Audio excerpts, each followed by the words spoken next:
Hello. तर आज सकाळची सुरुवात फिजिक्सच्या स्टडीने करून त्यानंतर मम्मीला पूजेसाठी तोडून दिली या कृष्णकांताच्या वेलीचे फुलं.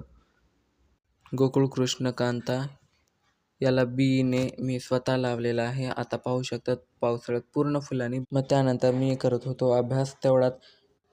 तेवढ्यात ऑनलाईन मेशोवर ऑर्डर केलेला टेबल आला होता. म्हणून शिवमला पाठवलं टेबल आणण्यासाठी. तर हा टेबल शिवमसाठीच ऑर्डर केलेला होता. मग आम्ही दोघांनी मिळून ह्या टेबलला ओपन केलो. हा बघा, शिवम खूपच आज खुश दिसतोय नवीन टेबल मी घेऊन. तर ह्याच्यावर डोरेमॉनचा चित्र होता. अगं डोरेमॉनसुद्धा आपल्या यूट्यूब फॅमिलीला हॅलो म्हणतोय. तर टेबल घेऊन शिवम झाला खुश. त्यानंतर केला नाश्ता, ते पण अभ्यास करत. तर असेच डेली व्लॉग तुम्ही नक्की पाहत जा. बाय.